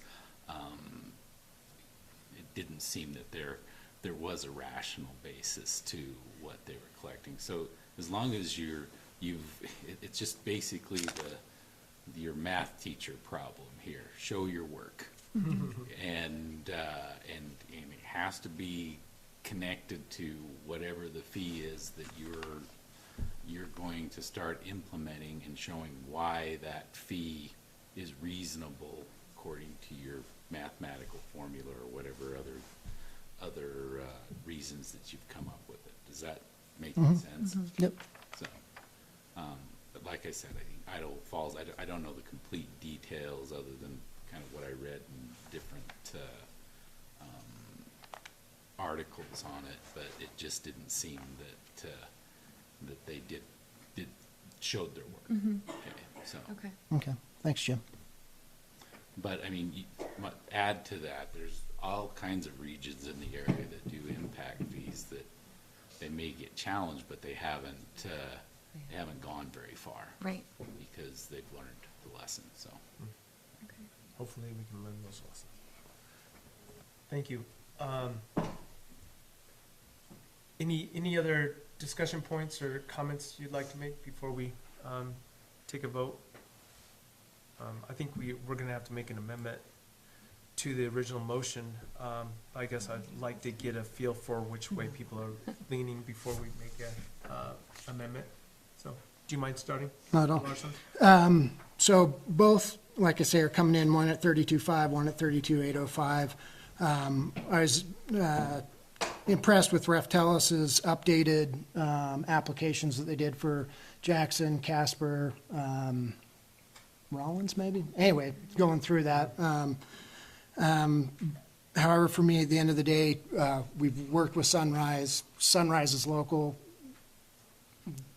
buy local. I believe in that. The staff likes to work with you. Your staff choice for several. So I'll stand behind that. Thank you. Councilmember Pritchard, do you have comments? Yes, they were both really very good, comparable proposals, both very qualified. But I do really go back to Sunrise and the history that we have. Aside from even the water study that they're doing right now, they know so much about our infrastructure. They don't have to learn it. They already know. And I appreciate that and the relationship that we have with them. Thank you. Councilmember Scafidi, do you have any comments or? And I guess I'm going to come from a different point of view. I think the breadth of service, a little more detailed on the financial planning side, as I feel like we are at a juncture in Alpine, and impact fees are a huge part of it, as I feel like we've got the pretreatment plant coming online, but we have such large developments that are shortening the life of our public infrastructure, that I feel like we really have to, I don't want to use the word get aggressive, but we do have to find a very strong line that keeps us providing services without interruption. So for me, that was one. And I have, Sunrise, we do appreciate all that you do for our town. I have friends that work at your company, and I know that that side is hard for me to go against, but I think I'm just leaning towards getting a fresh set of eyes and an assertive plan. Thank you. Councilmember Castillo? No, I agree. I highly value our staff and their opinions, and I normally wouldn't go against it. In this case, I just feel the experience of Rattalis is there, and they also are very familiar with water rates and fees, and also the legally defensible side. So for me, I'm moving more towards Rattalis. Okay. I'm extremely torn on this. With our history with Sunrise, I mean, literally, you're knowledgeable about everyone in our region, really, and Rattalis. Obviously, I don't know for sure, but it seems like this is like their main thing that Rattalis does, right? So it's their main focus. The focus or the additional experience they have with the financial aspects, I think, are another thing that are really important. And although I appreciate that Sunrise has all the experience with our system and is working on the water master plan, I agree that having a new set of eyes on the town of Alpine and just having maybe a different look, a different angle, looking through a different lens might be beneficial to us, because you're exactly right. We don't want to get this wrong. This is huge. This is something that we've been talking about for 2 years now. And, I think that just the breadth of experience that Rattalis has is the thing that would put it over the top for me. So, with that being said, is there, I would entertain an amendment to the original motion, if you would be so kind. I move to amend the previous motion to include as the chosen consultant Rattalis. All right, we have a motion. Do we have a second? I second the motion. We have a motion. It's been seconded. Any discussion on the amendment? Seeing none, all those in favor of said amendment to the original motion, say aye. Aye. Aye.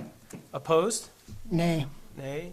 It's 3-2, so the amendment carries. Back to the original motion. Is there any further comments or questions that we have before we take a vote?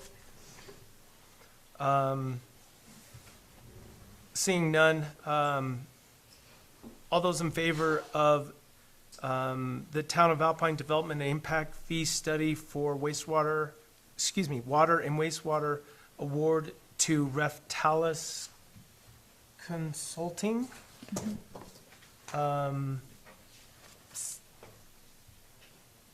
And with a budget allotment not to exceed $35,000. That was a mouthful. All those in favor say aye. Aye. Aye. Opposed? Nay. Motion carries. That was 4-1. Thank you guys for sticking around until 9 o'clock. Drive safe going home. So we'll move directly into public comment. Anyone at this time is welcome to come up, and we'll give you 3 minutes or around 3 minutes. And so just remember, it is a special meeting, and so there can be no action or discussion. Of course. Because it wasn't publicized. So they can speak, but we can't really take on a new subject because it's a special meeting. Yes. Okay. Sue Kolbus, Alpine resident. I just want to say I'm really proud of this council. I love how we're starting the year. We worked really hard to create some momentum when I was on planning and zoning last year. Proud of it, proud of my coworkers. But Happy New Year. I think you've given this town, this community, and all of us involved from here to Afton something really positive to look forward to. And I applaud each and every one of you. And congratulations, Scafidi. Thank you. Any other public comment?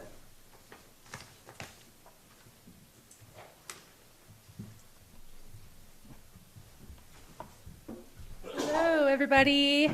Tell us your name if you don't mind. I don't mind at all. My name is Karen Ann Atkins. I have lived in Alpine for 14 years now. Been a business owner for about 10 in the town. So I'm just happy to be here. I know that a lot of you have asked for more town involvement on the council, so here I am. I brought a friend. Good and for you. Anyone at home watching, I encourage you to come just so, you know, we want transparency, we want involvement.